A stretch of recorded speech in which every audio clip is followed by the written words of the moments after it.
বন্ধুরা সবাই কেমন আছেন? আশা করছি সবাই খুব ভালো আছেন। আজকে আমি বানাবো কাঁচা লঙ্কা চেরা আলু বেগুন দিয়ে ইলিশ মাছের ঝোল। তার জন্য এখানে ইলিশ মাছ নিয়ে নিয়েছি আলু, বেগুন, কাঁচা লঙ্কা, কালো জিরে, তেল, লবণ, হলুদ। মাছটার মধ্যে লবণ আর হলুদ মাখিয়ে নেব। দিয়ে দিলাম লবণ আর দিয়ে দেব হলুদ গুঁড়ো। এরপর আমি মাছটা মাখিয়ে নেব। লবণ হলুদ মাখিয়ে নিচ্ছি। মাছগুলোর মধ্যে ভালো মতো লবণ হলুদ মাখিয়ে নিতে হবে ঘষে ঘষে। রান্নার ভিডিওটা স্কিপ না করে পুরো রান্নার ভিডিওটা দেখতে থাকুন, আশা করছি আপনাদের ভালো লাগবে।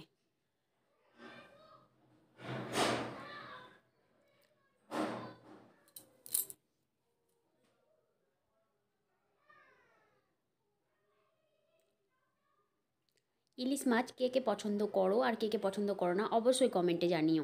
কড়াই বসিয়ে দিয়েছি, কড়াই গরম হয়ে গেছে। কড়াইয়ের মধ্যে দিয়ে দেব সর্ষের তেল। বেশ খানিকটা পরিমাণ সর্ষের তেল দিয়ে দিলাম। তেল গরম হয়ে গেছে। তেলটা একটু আমি কড়াইয়ের সাথে নেড়েচেড়ে নেব, চারিদিকে লাগিয়ে দেব। এরপর আমি মাছগুলো এক এক করে কড়াইয়ের মধ্যে দিয়ে দেব।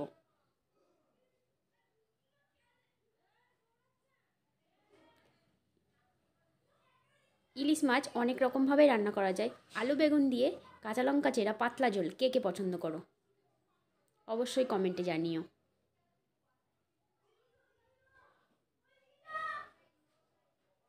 একদিক ভাজা হয়ে গেছে, মাছগুলো উল্টে দেব।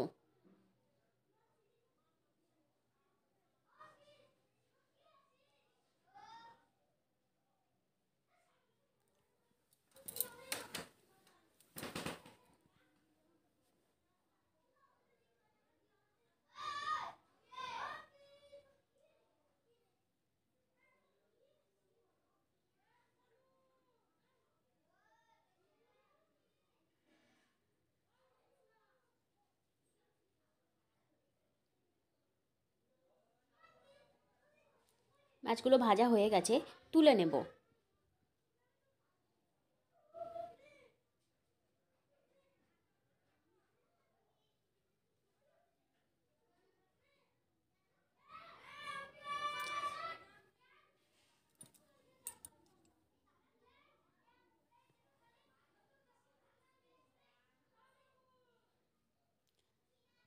বাকি মাছগুলো একইভাবে ভেজে নেব।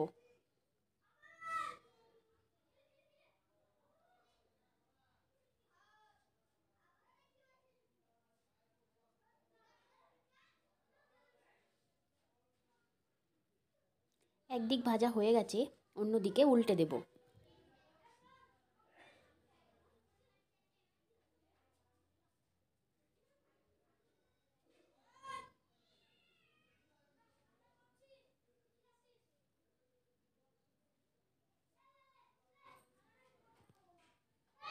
মাছগুলো ভাজা হয়ে গেছে, বাকি মাছগুলো তুলে নেব।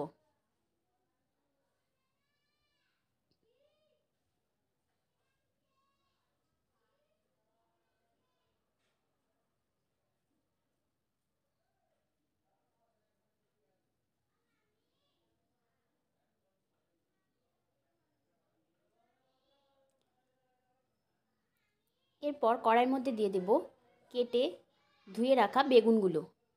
বেগুনগুলো ভেজে নেব।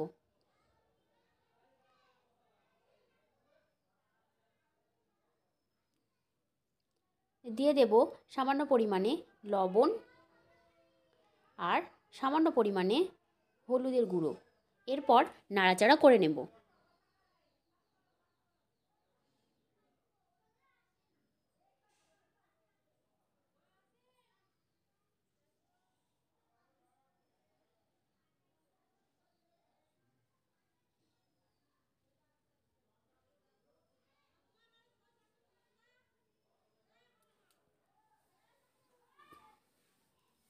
বেগুনগুলো ভাজা হয়ে গেছে, তুলে নেব।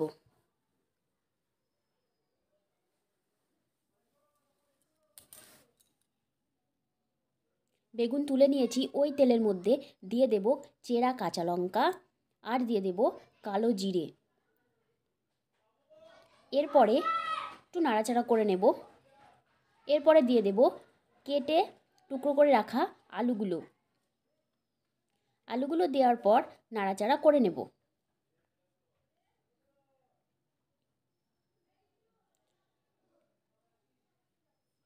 এরপর দিয়ে দেব সামান্য পরিমাণে লবণ আর দিয়ে দেব সামান্য পরিমাণে হলুদের গুঁড়ো। আলুটা হালকাভাবে ভেজে নেব।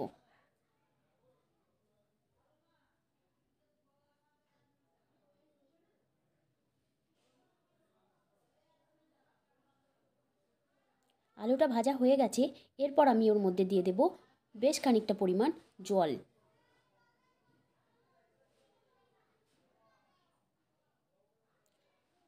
জলটা ফুটতে দেব। ভালো মতো ফুটে গেছে, আলু সেদ্ধ হয়ে গেছে। এরপর দিয়ে দেব বেগুনটা দেওয়ার পরও কিছু সময় ফুটতে দেব।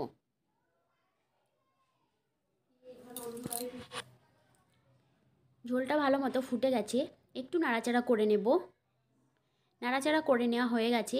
এরপরে আমি দিয়ে দেব ভেজে রাখা মাছগুলো দেওয়ার পর আরও কিছুক্ষণ ফুটতে দেব। আমার রান্নার ভিডিও যদি আপনাদের ভালো লেগে থাকে প্লিজ একটা লাইক শেয়ার অ্যান্ড কমেন্ট করার অনুরোধ রইল। আর অবশ্যই একবার বাড়িতে বানিয়ে দেখবেন চেরা কাঁচা লঙ্কা দিয়ে আলু বেগুন দিয়ে ইলিশ মাছের পাতলা ঝোল। হয়ে গেছে, ভালো মতো ফুটে গেছে, হয়ে গেছে আমার ইলিশ মাছের পাতলা ঝোল আলু বেগুন দিয়ে।